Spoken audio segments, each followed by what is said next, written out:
Support for Starting Small comes from Human Scale, the leading designer and manufacturer of high-performance ergonomic products that help create a healthier work life. All of the products, from chairs to standing desk and more, are comfortable, easy to use, and sustainable, and great for either the office or the work-from-home environment. With an increase in shifting workplaces, comfort can be especially hard to find. As I run the podcast, I'm in front of my desk for hours a day, from scheduling, researching, interviewing, and more. Human Scale allows me to remain productive without the consequence of body stress to follow. Make sure to check out Human Scale at humanscale.com and use code StartingSmall at checkout to save 20% off your purchase. That's code StartingSmall at humanscale.com, and enjoy the episode. Hello, and thank you for tuning in to Starting Small, a podcast about brand development, entrepreneurship, and innovation in the modern world. In this episode, I'm joined by Mike Watts, founder of Love Handle, customizable phone grips focused on functionality. Growing up in Texas, Mike lived off the motto, "Hard work pays off," which led him to study at Texas A&M University, business administration and management. After working in the environmental industry, Mike ventured off to create Love Handle as it is today. Hello, and thank you for tuning in to Starting Small. Today, I'm joined by Mike Watts of Love Handle. Mike, thank you so much for joining me today. Thanks for having me on, Cameron. Of course. So I want to start out with your upbringing. So where did you grow up, and what was your childhood like? Well, I grew up in Southeast Texas, kind of near Houston, Texas. And, I was a big outdoorsman.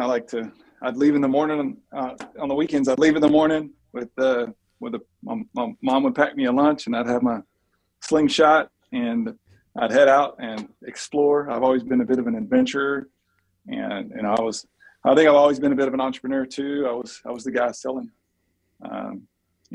now and laters and blow pops in middle school, and had the lawn mowing business at 13, and had my friends working for me. So I've always kind of had that. Actually, pretty humble upbringings. We grew up in a trailer park and never really had a lot of money. Had to borrow money to get through college later on, but always had a dream to do big things, and for sure, I've been blessed to try to make it happen. Love it. So I saw you went on to study at Texas A&M University in 1994. What did you study there? Yeah, so I was going to save the world. I was a surfer and hunter, fisher. And so I wanted to study environmental engineering. And that's exactly what I did for 3.5 years. Went through environmental engineering. But then when I got to the end of it, I realized I didn't actually want to be an engineer. So I switched majors to marketing and management. I ended up graduating with a hybrid degree in environmental marketing and management. And I graduated there in 98 and went directly into corporate America. Got it. So with your time there, were you involved with any clubs or athletics? I was a president of the Surfer Club. If anybody didn't know, there was a surf club in Texas A&M. There was, and I was the president. Okay. But I was part of some speaking groups, and outside of that, a couple of academic ones, but I never was too serious about it. I had my own clubs, but that was more like Friday and Saturday night. So, got it. So following college and prior to Love Handle, you said you entered the corporate world. So what kind of jobs were you working then? Yeah, so they had me. I worked for the electric company. It was the largest gas and electric, well, the only gas and electric company in Houston. And they first had me as basically like an engineer. They pushed me back into that space. And so I designed the electrical systems. Anytime anybody would put in a building or a subdivision, I would design the power systems to provide electricity and gas to those areas. But then after a few years of that, I started volunteering I became part of their speakers bureau, and they figured out this guy really likes to talk. We need to move him. So they moved me. I was out in like a field office on the east side of Houston, and then they moved me to their corporate headquarters in downtown Houston, and issued me a cubicle and said, "You're now in public relations." And so I got to go out and give money away and do good in the community as long as I got press about it. So that was pretty fun. Awesome. And then I saw you founded also a couple other companies prior to the Love Handle. If you can kind of explain your own creations and kind of like where you have gone prior to Love Handle as well. What other companies have you founded? Yeah, so I founded 6 companies so far. Okay. And the first 3 were kind of small. They were side hustle companies. Around the year 2000, kind of things changed for me. My wife and I had our first child. And when Ethan was born, we made the goal that she would be able to stay home and focus her efforts on raising our family, which meant that we went from a 2-income to 1-income family. And so we read Rich Dad Poor Dad together, and we decided that we need to get some passive income and, find a way to make some extra money. So we started going to home and garden shows back in the day when they were consumer shows. People would show up and maybe they came there shopping for a new pool or a new deck or swing or something, but we were the infomercial guys there. And so I was the pitch guy. People come down the aisle, I'd stop them, show them our product, pitch it to them, move them over to my wife. She would swipe their card. And then we had a 2-year-old under the table watching Veggie Tales. And that was our life for quite a while. Yeah. And we kind of cycled through products. So each one of those startups was around, like originally it was these water absorbing polymers that I found through my experience in science. And they eventually became Orbeez, which a lot of people know today. That they a little squishy gel. And we were selling them to grow plants, and you could grow plants out of them, or you could mix them in your soil when you travel. And so it became a good way to sell it in the home and garden space. And then eventually we started selling yard decorations like little butterflies and dragonflies on a stick. I built a whole distribution network of that. Under my company, we had 70 shows we did coast to coast, and I had people under me that would do those shows. They would make their own money on their own side hustle, and then I would make a wholesale margin. So that was fun. I sold that company. And then we got into these hand-carved wooden replicas of airplanes, motorcycles, and such. Brought those in out of Vietnam, and I did those in mall kiosks. So I had 7 different locations in Houston, 14 employees, all while I had a full-time job for the electric company. Wow. That's amazing. So how did you manage to handle that caliber of work if it was just you and your wife at this time? Was it really hiring out other individuals to kind of represent the companies? Yeah. I spent there was no weekends in my life, right? So it was like every sick day, holiday, weekend, I was working. And so, and that was even like early cell phone days. And so I'd sneak into the bathroom and do a few deals. But it eventually got to the point that I was making enough money from my side hustle that it was matching my income from the corporate job. And so it became more and more apparent to me that I had more opportunity being my own boss than I had in the glass, or in this case, concrete ceiling that was placed before me.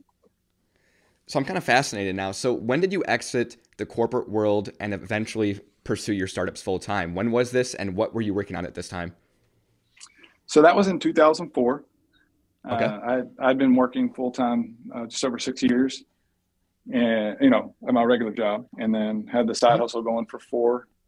And then in 2004, what happened is I was at a trade show in Houston, and I was a Friday, so you had to set up for these home and garden shows on Friday morning, and then Friday afternoon the show would open around 2. But unfortunately for me, I was out of vacation days, and one of my coworkers had ratted me out, and I was there playing hooky, and to be honest about it, but I was getting my work done. I definitely was a good employee, but at the same time, I needed a little flexibility that corporations don't always have. And so I was there, and it was at 2:00. I remember it clear as day. My boss walked into that show, walked right over to my booth with a camera, took a picture of me, and said, "I've seen everything I need to see." And he turned around and walked out. Wow. So, well, the cool thing was that in the booth next to me, I had invited a guy I had met at a previous show that had a product I was super interested in. It was an aftermarket weed eater head. If you ever cut your own grass, Cameron, you know that like winding the line on and feeding it out is a real pain in the butt. Yeah, for sure. So he had invented this head that would go on any trimmer that the line wouldn't break off. And it was super easy to load. And so I had invited him to be my neighbor. And when this happened and my boss said that to me and walked away, I looked at him and I was like, "Man, I think we're going to have to make a deal."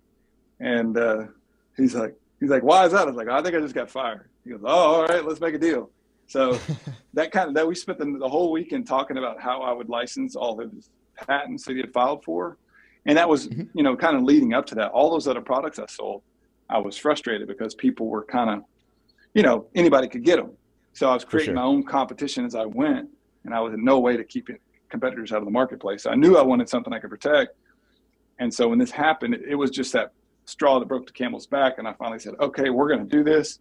Talked to my wife over the weekend. We're like, okay, I lost my job anyway, so now's the time to go. At this point, we had 3 kids under 5, and I was walking away from health insurance, life insurance, pension, and a regular Wow. paycheck to become my own boss. And while my grandparents thought I was insane to leave the ultimate safe job of working for the electric company, which would never go away, I knew I wasn't happy there, and I knew I needed to do something different. And so that's what we did, even though they did actually try to get me to stay and stay in the company, corporate America. I just decided, no, now's the time to go. And so we ventured off, and then eventually we grew that company to, it only took, 4 years?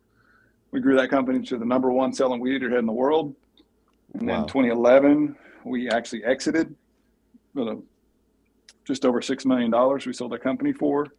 And so Okay. it was a real success story. The cool thing along the way, I was able to share some of the opportunity with family members and friends that bought stock. And so they all had enormous returns. And That's so that was a amazing. neat journey. And then, so then I've had a couple since then that have both been pretty successful. So that's just fun for me now, is to keep doing it. I hope you guys are enjoying this episode so far around Mike's entrepreneurial journey.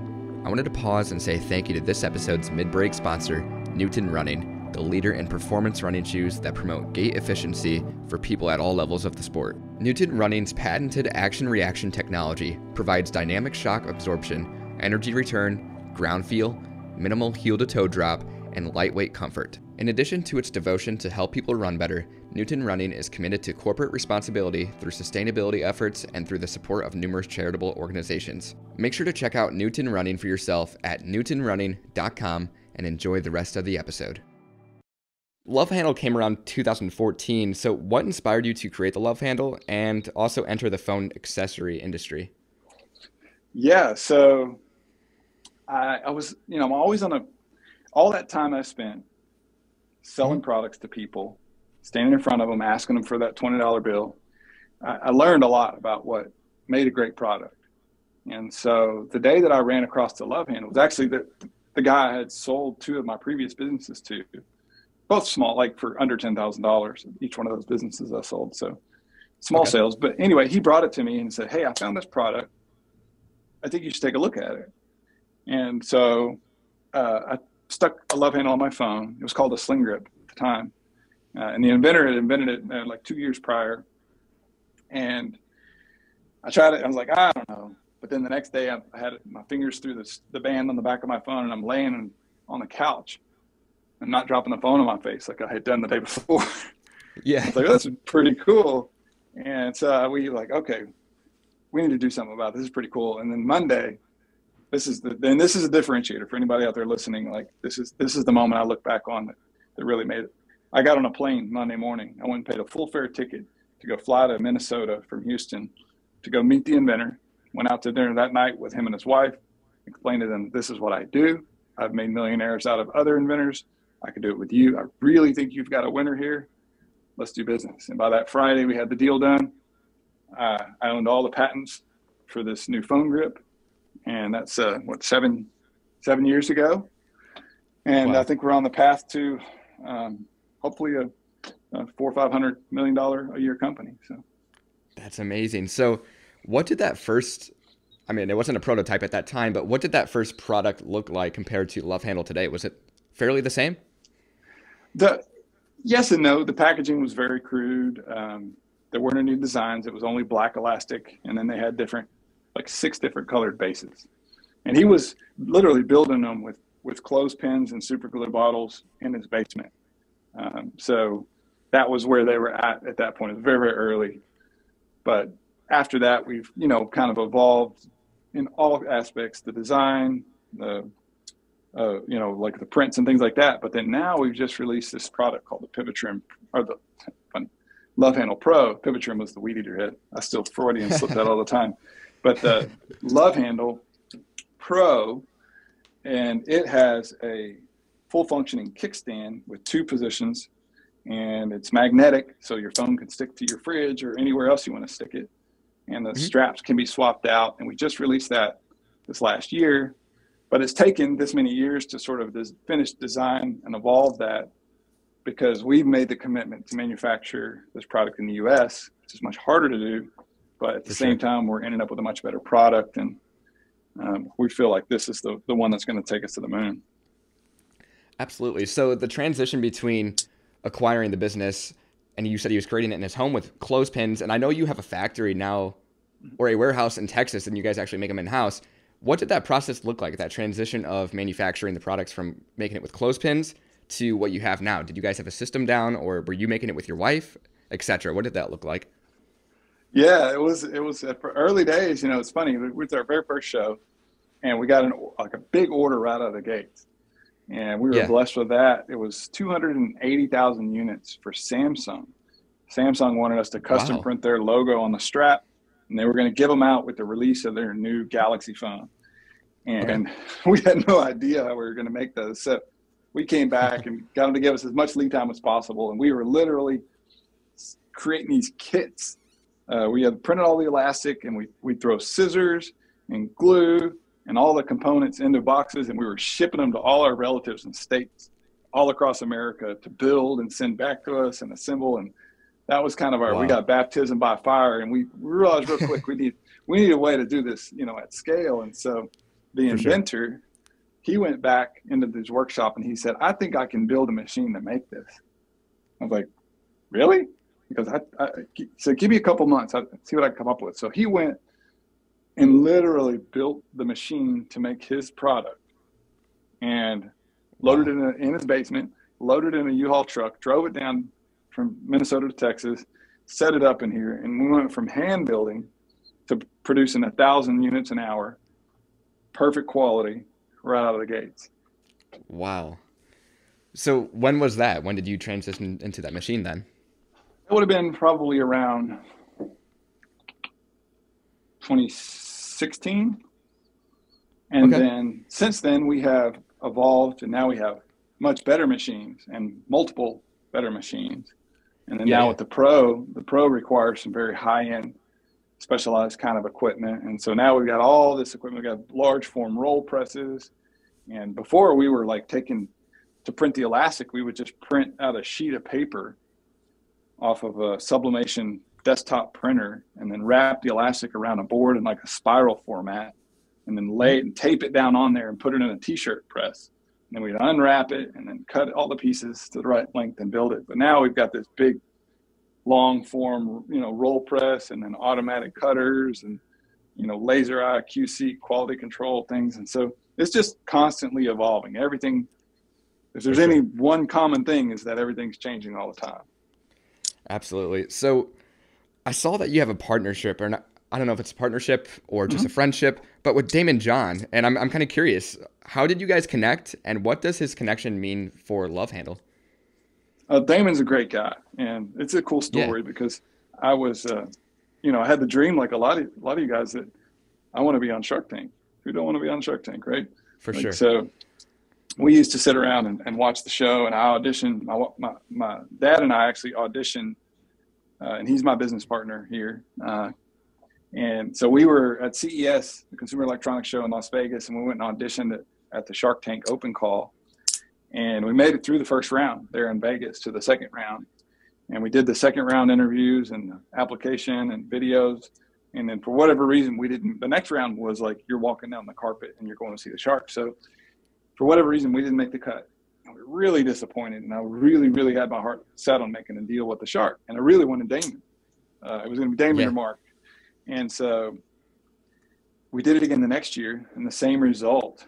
But in the meantime, it's a lesson is stay in the weeds and keep your eyes open for details. Because I was watching the orders come across my website, and one day I saw an order from a company called the Shark Group. I was like, that's interesting. Looked it up. Sure enough, that's Daymond John's company in New York City. He is ordering my product from my website. Wow. I'm like, wow, this is amazing. So I picked up the phone. I called the phone number. I was like, hey, can I talk to Daymond? And they laughed at me, and they said, no, you can't talk to Daymond. But I made a relationship over there. Next thing you know, I started, sending samples to his office. I started printing. I printed the title of his book, Power Broke. And when his next book came out, I just kept adding value to him. And a few months later, the phone rings. He calls and he's like, "Hey, Mike, I'm a fan of you. I'm a fan of the product. Everybody here loves it. They love you. And I don't do this, but I'd like to make a deal with you." So in the end, I was able to make a deal with the shark, my dream mentor, without ever actually going on the tank. So now I get to go backstage and see it from his point of view and hang out with him. And so now he is a co-owner of Love Handle. And he was actually pitched it the other night on Shark Tank. Somebody had a phone accessory and he pulled up his Love Handle Pro and had it next to his face. And he goes, "Oh, well, this product, I already work with Love Handle." And I actually saw that. Yeah. Did you? Yeah. Yeah. So he gave us a shout out on there. There's another one coming too. So anyway, he's been a great partner. He's really helped us to open doors that otherwise no way we could have opened on our own. So it's been an amazing journey. Yeah, that's truly amazing. After he kind of shouted it out on the show, did you notice a spike in sales at all? Because I know like entrepreneurs, when they just get on the tank, they get sales that spike up. What about that with him? Yeah, absolutely. Anytime you get any exposure like that, people start looking. They get curious and they want to know. They want to be part of it. And fortunately, I think we have a good product, and people, once they see it, they're going to want it anyway. So, but yeah, Absolutely. We definitely saw a spike. So looking at Love Handle today, what would you say separates the Love Handle from your competitors? I would say functionality for us is a big focus. I won't name them, but a lot of people know the main competitor we have in the marketplace. It's a funny story because when we started our company, they were starting the same time, like literally the same week we started. And I had a facility because I had sold my company. I still had my facility. I had this 10,000 square foot empty building and offices and everything. I was like, okay, well, I have an office to start my company.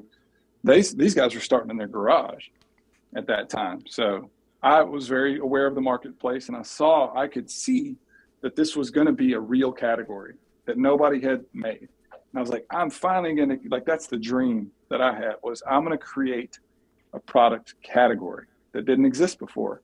Like I've got, there's a couple of people out there doing phone grips, and they're all very, very small and very early. I have the best product. This is total, I'm going to win. I was like, I'm going to win. And then they went absolutely crazy viral. And all the while, the product wasn't even invented for being a grip. It was designed for wrapping earbud cords around. And so I spent the last 6 years fighting against a product that's beating me at my game, even though it wasn't developed for that. But it's a blessing in disguise. Everything has a better story if you let it play out. And for us, it's allowed us to really scale our production capacity in-house, finish the development of the Pro. And so now I think that the differentiation is so stark for us to be able to prop a phone instantly in portrait mode, and it won't fall over as you swipe and touch. FaceTime calls, like with COVID, everybody's spending more time on Zoom. So our product just naturally integrates with the human need and our interaction with these pieces of glass that we carry around everywhere. So got it. So where can Love Handle be found today? Are you guys in any retail, e-commerce, etc.? Yeah, so there's around 3,000 stores coast to coast in the U.S. that we're currently in, but we're currently targeted to be in around 30 to 35,000 by the end of the year. So Academy Sports and Outdoors, some Walmart locations, lots of boutiques and gift shops, and there's some medium-sized chains. Most people, like, we do a ton of business on Amazon. If you listen to this, you want to Love Handle, don't go to Amazon. Come to my website, please. Buy it from lovehandle.com. Sure. That's kind of, and the cool thing is that we have a lot more variety. We also do DIY, so you can upload a picture of your dog or your company logo or whatever and kind of make your own, which is kind of cool. So brick and mortar retail will be here, and we're talking to all the majors now, especially now that we have this new product. And so it's gonna grow quickly, and it'll be readily available. But we always want to have something special and unique that we offer on our own site that you can only get on our own site. And so lovehandle.com. For sure. That's amazing. So I like to conclude each episode with this. If you could share one piece of advice with an aspiring entrepreneur, what would that be? Maybe something you've learned or regret? Just anything. Yeah, it's persistence. That's really what matters in the game. It's not about how smart you are, how much experience you have, or honestly, even how great your current product is. It's about persistence wins. So if you just keep showing up every day, you keep, and you got to be able to be humble too. You need to be able to look at your product or your service or your business and say, how can we make it better? You're going to fail, but the failure is part of success. So just don't look at it as failure. Don't define it as failure. So it's a learning opportunity. So if you just keep at it nonstop and don't quit, then you're guaranteed to win. Absolutely. Thank you so much, Mike, for joining me today. And to the listeners out there, make sure to check out LoveHandle at lovehandle.com. Thanks so much, Cameron. Hey, thank you for listening to this episode of Starting Small. If you would, leave a review on whatever platform you're listening on. Also, follow Starting Small Pod on social platforms to keep up to date on future guests.